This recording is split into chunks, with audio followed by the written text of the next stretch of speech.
महाराष्ट्र का अकोला से पीएम मोदी का कांग्रेस पर हमला, बोले जिस राज्य में कांग्रेस वो शाही परिवार का एटीएम। महाराष्ट्र में चुनाव के नाम पर कर्नाटक में शुरू हुई वसूली। महाराष्ट्र के सांगली में अमित शाह ने सीएम पद को लेकर दिए संकेत, बोले महायुति को जिताएं, देवेंद्र भाई को विजयी बनाएं। झारखंड में राहुल गांधी की विशाल जनसभा, झारखंड के लिए इंडिया गठबंधन की ओर से की 7 गारंटियों की घोषणा, एक बात दोहराई, जातिगत जनगणना कराने की बात। झारखंड में वोटिंग से पहले आयकर विभाग की रेड, रांची में सीएम सोरेन के निजी सलाहकार और अन्य के ठिकानों पर इनकम टैक्स विभाग ने मारा छापा। आयकर विभाग की रेड पर झारखंड के सीएम हेमंत सोरेन का बयान, कहा चुनाव शुरू तो रेड शुरू, मैदान में निकल आया बीजेपी का नया कैडर। महाराष्ट्र में चुनाव से पहले पालघर में एक गाड़ी से 3 करोड़ से ज्यादा कैश बरामद, कैश के साथ एक शख्स को गिरफ्तार किया गया।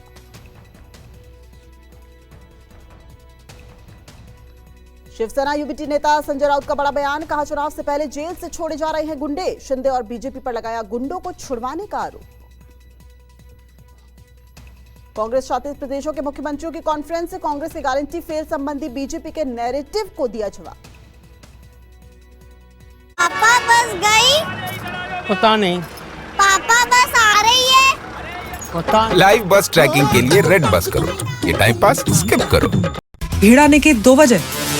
कोइंसिडेंस एक ही बार होता है, 2 बार हो तो वो कहानी है। जैसे द साबरमती रिपोर्ट की पहचान है, वैसे ही नूवुड से बने इंटीरियर्स की अपनी एक शान है। इसलिए प्लाईवुड भूल जाइए, नूवुड घर लाइए in association with the Sabarmati report. Only in theatres from 15th November.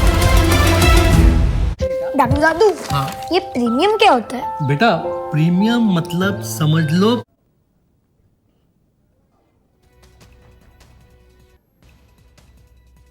Police को गाली देने पर सपा प्रत्याशी हाजी रिजवान पर एफआईआर दर्ज, कल थाने के बाहर हाजी रिजवान ने की थी धक्का मुक्की।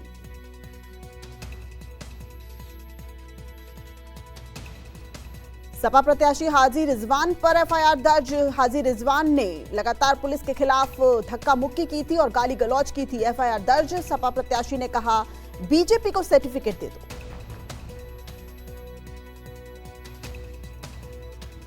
पंजाब के चब्बेवाल और डेरा बाबा नानक में केजरीवाल की चुनावी सभा, कहा ईशान को भारी मतों से जिताएं।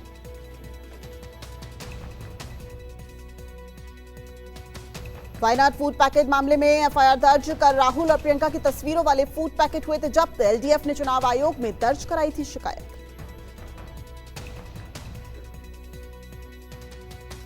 नदी में पूजा कर रही इस महिला का वीडियो वायरल, सांप को करीब आता देख नहीं घबराई महिला, सोशल मीडिया पर छठ पूजा का यह वीडियो काफी वायरल हो रहा है।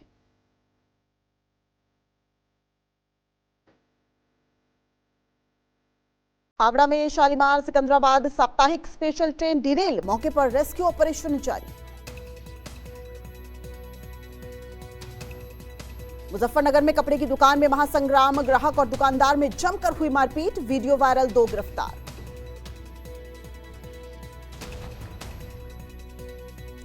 दिल्ली के कई इलाकों में आज भी एक्यूआई का स्तर अत्यधिक खराब और गंभीर श्रेणी में पहुंच चुका है। नोएडा, गाजियाबाद, गुरुग्राम में भी बुरा हाल नजर आया।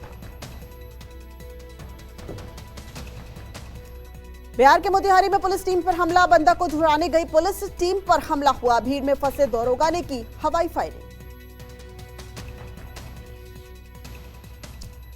एक्टर सलमान खान को एक बार फिर से दी गई धमकी, इस बार उनके गीतकार के नाम पर धमकाया गया। मुंबई पुलिस के कंट्रोल रूम से धमकी भरा मैसेज दिया गया।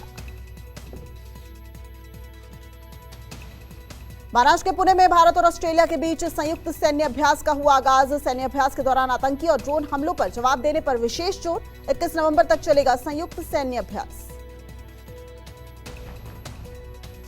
रूसी राष्ट्रपति पुतिन ने भारत को वैश्विक महाशक्ति देशों की सूची में शामिल किए जाने की वकालत की। पुतिन ने एक कार्यक्रम के दौरान भारत को महान देश करार दिया।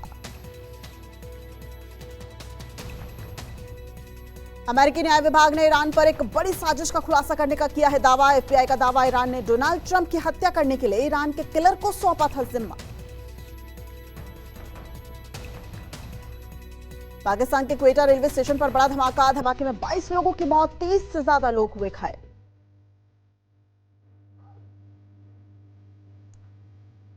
हमला पाकिस्तान आर्मी के ट्रेन से सफर कर रहे जवानों पर किया गया। बलूच लिबरेशन आर्मी ने इस पूरे हमले की जिम्मेदारी ली है।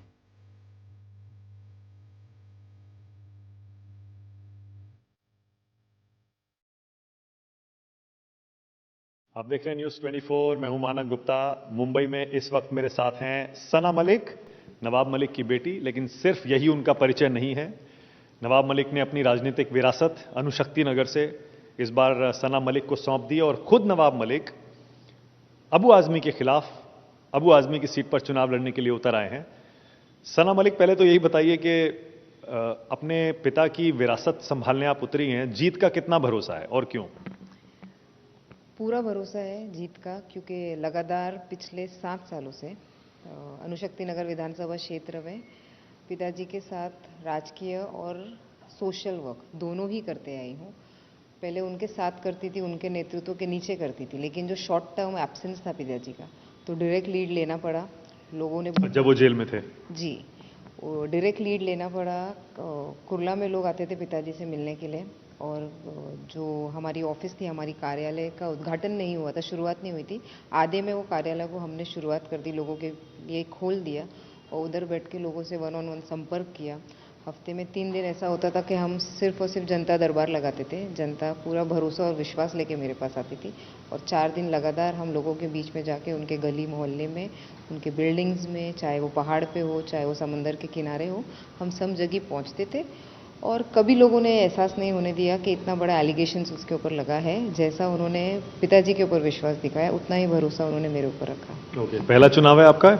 असेंबली का तो पहला ही है? जी, विधानसभा का चुनाव पहला है। इसके पहले 2017 में बीएमसी के चुनाव लड़ चुकी हूँ। ओके। अब नवाब मलिक साहब तो कह रहे हैं कि वो पीएम मोदी की फोटो इस्तेमाल नहीं करेंगे, आप भी नहीं करेंगे? हम सिर्फ और सिर्फ राष्ट्रवादी कांग्रेस पार्टी के चिन्ह पे चुनाव लड़ रहे हैं, और हमारा वोट मांगने का एक ही मुद्दा रहता है कि हम काम करते हुए लोग हैं, काम कर रहे हैं और आगे भी काम करेंगे। पिछले 15 साल से जब क्योंकि अणुशक्ति नगर विधानसभा की जो सीट है, 2009 के डिलिमिटेशंस के बाद वो एक नई तरीके की सीट बनी थी, और हमारा जो कुर्ला का पिताजी का जो विधानसभा क्षेत्र था वो रिजर्व्ड में चला गया था। तो अणुशक्ति नगर से पिताजी को राष्ट्रवादी कांग्रेस में दी थी वो सीट, और तब से हम हर इलेक्शन में पिताजी के लिए सक्रिय होकर काम कर रहे हैं, कैंपेन में उतर रहे हैं। एक चीज़ कॉमन देखी जो पिछले 4 टेन्योर में, वो यही था कि हर वक्त पिताजी ने हर इलेक्शन में सिर्फ और सिर्फ अपने काम के आधार पे मत मांगे, और उसी तरीके से पिछले 6-7 सालों से जब से मैं अणुशक्ति नगर में सोशल और पॉलिटिकल दोनों जगह काम कर रही हूँ, तो सिर्फ और सिर्फ काम के आधार पे वोट मांग रहे हैं। पर लोग तो ये कह रहे हैं ना इस बार की, पिछली बार तो आप बीजेपी के साथ नहीं थे, इस बार तो बीजेपी के साथ एनडीए में हैं, तो ऐसे में मुसलमान या लोग आप पर भरोसा क्यों करेंगे जो आपका ट्रेडिशनल वोटर है? देखिए, हमारे इधर मैंने पिछले 7 सालों में बहुत एक अलग चीज़ अपने पिताजी के लिए एक्सपीरियंस की है, मतलब उनके माध्यम से, कि जब भी कोई काम करने आता है तो हमने कभी उनका धर्म, उनकी जात, उनकी भाषा या कौन से प्रांत से आ रहे हैं ये नहीं देखा है। हमने लोगों का काम किया है और उसी आधार पे लोगों से हमेशा वोट मांगा है। और आपको कुछ बताना चाहूँगी कि आज जब लोग आज सेना में या आज बीजेपी हो गई, क्योंकि इलेक्शन का चुनाव आ गया, आज जनता थोड़ी सी बढ़ जाती है कि मैं बीजेपी हूँ, मैं ये हूँ। तो हमने काफ़ी बीजेपी के पदाधिकारियों का काम किया है, मैंने काफ़ी आरपीआई के पदाधिकारियों का काम किया है, मैंने काफ़ी राष्ट्रवादी, काफ़ी कांग्रेस, काफ़ी सेना के पदाधिकारी को काम किया है। तो जैसे हम धर्म, जात, भाषा, प्रांत नहीं लाते काम के दौरान, तो मुझे ये एक्सपीरियंस अभी पता चला कि हम पार्टी को भी नहीं लाते। तो सिर्फ और सिर्फ अणुशक्ति नगर विधानसभा के मतदार हमारे लिए होते हैं, फिर वो कोई भी धर्म के हो या जात के हो, भाषा के हो, प्रांत के हो या कोई भी पक्ष के हो। ठीक है। अभी अजीत दादा जो आपके नेता हैं, अजीत पवार को नेता मानते हैं ना आप? हाँ, ही इज माई लीडर। ठीक है। अब योगी आदित्यनाथ महाराष्ट्र में आकर कहते हैं बटेंगे तो कटेंगे, इस पर अजीत दादा कहते हैं कि महाराष्ट्र में नहीं चलेगा, यूपी में चलता होगा। आपका क्या स्टैंड है बटेंगे तो कटेंगे पर? ये सभी जो चुनावी दौरान के टाइम पे ये सभी एक स्लोगन्स या टैग लाइन्स क्रिएट की जाती है। महाराष्ट्र में ये सब नहीं चलता है कि महाराष्ट्र के लोगों के बीच में इतना पोलराइज करना मतलब ईजी नहीं है। और जहाँ तक मैं मुंबई की बात करूँ या अणुशक्ति नगर विधानसभा की बात करूँ, अभी तक ये पोस्टर या बैनर हमने अपने क्षेत्र में नहीं देखा। और ना ही सोशली कहीं हमें दिखाई दिया है। ज़्यादातर हमें सिर्फ और सिर्फ आप जैसे मीडिया में जब हम आते हैं तभी ये प्रश्न विचार किया जाता है, लेकिन on ground there is nothing ऐसा जो है। और जहाँ तक दादा ने जो स्टैंड लिया है वही स्टैंड पे हम भी रहते हैं। ओके, बीजेपी ने ही, केंद्र सरकार ने आपके पिता को जेल भेजा था, दाऊद से संबंध होने के आरोप लगाए थे। क्या आपके मन में वो गुस्सा अभी भी है या आपने उनको माफ कर दिया? देखिए, ये जो पूरा एक केस रचा गया था वो मनी लॉन्ड्रिंग का रचा गया था और उसमें कुछ एलिगेशंस हवाई तौर पे मेरे पिताजी के ऊपर लगाए गए। बोलना चाहूँगी कि सभी आरोप बेबुनियाद है। आज मैटर कोर्ट में है, सब जुडाइज है। जब भी इसका निकाल आएगा दूध का दूध पानी का पानी हो जाएगा। एज अ डॉटर डेफिनेटली मुझे वो गुस्सा रहता है। मैं और उस गुस्से को लेके मुझे जिसने भी अगर किसी ने कुछ क्रिएट किया है, एलिगेशंस लगाए हैं, तो मैं एज अ डॉटर उनको कभी भी एक्सेप्ट नहीं कर पाऊंगी और मुझे कहीं ना कहीं मेरे लिए वो इमोशनल एक इफेक्ट रहेगा। लेकिन क्योंकि भारत की बेटी हूँ, संविधान को मानती हूँ और अगर कोई कॉन्स्टिट्यूशनल पोस्ट पे किसी का आदर करना पड़ता है तो मैं उसका पूरा रिस्पेक्ट करती हूँ, क्योंकि संविधान हमें सिखाता है कि संविधान के पदों का एक आदर करना चाहिए और उस आदर को मैं हमेशा मेंटेन करती हूँ। मैंने अभी नवाब मलिक साहब का, आपके पिताजी का इंटरव्यू किया। उन्होंने कहा कि देवेंद्र फडणवीस हो या कोई भी हो, मेरे खिलाफ जिसने बयानबाजी की मैं उन पर डेफेमेशन का केस करूंगा। क्या आप भी वही बात दोहराएंगी कि आप अपने पिता के खिलाफ दाऊद से संबंध और ये वो इस तरह के आरोप नहीं सुनेंगी? आपको मैंने बता दिया ये सब एलिगेशंस हैं और जैसे पिताजी ने स्टैंड लिया है कि वो क्रिमिनल डिफेमेशंस और सिविल डिफेमेशंस करेंगे लोगों पे, क्योंकि डिफेमेशन आपका कोई फैमिली मेम्बर्स नहीं कर सकता, क्योंकि मैं एक लॉयर हूँ। आपको अगर आप डायरेक्ट पार्टी हो तो आप वो केसेस कर सकते हो, तो उस आधार पे अगर वो कुछ करेंगे तो उनका ज़रूर साथ दूंगी। ओके, बीजेपी के एजेंडा से आप खुद को अलग करते हैं एनडीए में होते हुए भी? जैसा नवाब मलिक साहब ने भी कहा, आपने भी कहा कि हमें फोटो की ज़रूरत नहीं है, हमें किसी प्रचार की ज़रूरत नहीं है एनडीए के नेताओं की तरफ से। नहीं, मैंने आपको पहले भी बताया कि सिर्फ और सिर्फ काम के आधार पे हम वोट मांगते हैं। और जो मैंने देखा है, क्योंकि मैं राजनीति में नई हूँ, विधानसभा के चुनाव पहली बार लड़ रही हूँ, कहीं ना कहीं लोगों के संपर्क हमेशा बनी रही हूँ, तो लोगों के संपर्क के आधार पे और राष्ट्रवादी घड़ी के नाम पे जो हम वोट मांगते हैं, काम के आधार पे जो वोट मांगते हैं, उसी के आधार पे वोट मांगेंगे। ठीक है, जीत कौन रहा है इस बार? सना मलिक जीत रही है, नवाब मलिक जीत रहे हैं। सरकार किसकी आ रही है? हम दोनों तो हैं, अभी पता नहीं बाकी का। वही बात दोहरा रही है सना मलिक जो इनके पिता कह रहे हैं कि इस बार महाराष्ट्र के चुनाव में कुछ भी हो सकता है और अजीत पवार किंग मेकर बनेंगे। Thank you Sana, thank you so much.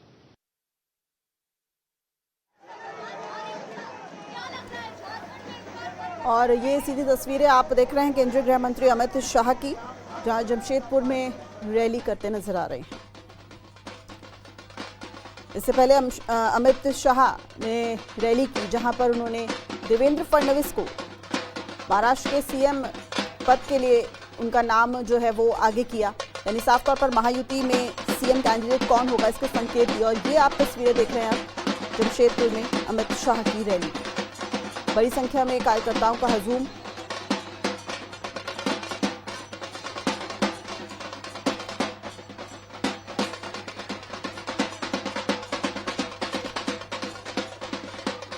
तो लगातार चुनावों के मद्देनजर जो वरिष्ठ नेता हैं वो अब एक के बाद एक रैली करते नजर आ रहे हैं। और झारखंड के जमशेदपुर की आप तस्वीरें देख रहे हैं जहां अमित शाह पहुंचे हैं और उनका रोड शो जो है वो हो रहा है।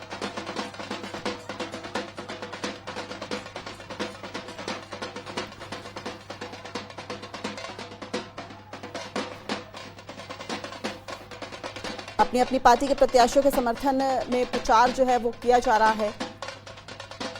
और आज अमित शाह इसी के मद्देनजर झारखंड पहुंचे हैं। झारखंड के जमशेदपुर से ये लाइव तस्वीरें आप देख रहे हैं। जुबली पार्क गेट से ये जो रैली है वो शुरू होकर भालूबासा चौक पर समाप्त होगी और अमित शाह का ये रोड शो जो है वो जमशेदपुर पूर्वी और पश्चिमी दोनों विधानसभा क्षेत्रों में होगा। आपको बता दें पूर्वी जमशेदपुर से भाजपा प्रत्याशी पूर्णिमा साहू मैदान में। वहीं अब बात कर लेते हैं उत्तर प्रदेश की, जहां यूपी की 9 सीटों पर 20 नवंबर को होने वाले उपचुनाव को लेकर बीजेपी और समाजवादी पार्टी के बीच जुबानी तल्खी बढ़ गई है। सीएम योगी आदित्यनाथ ने मीरापुर की रैली से समाजवादी पार्टी को निशाना बनाते हुए एक और नारा दे दिया। योगी आदित्यनाथ ने कहा, जा दिखे सपाई वहां बिटिया घबराई। देखिए हमारी ये स्पेशल रिपोर्ट। पार्टी की पहचान बन चुकी है। हर गुंडा, हर दंगाई, हर पेशेवर अपराधी, हर माफिया आज इनका शागिर्द बन चुका है।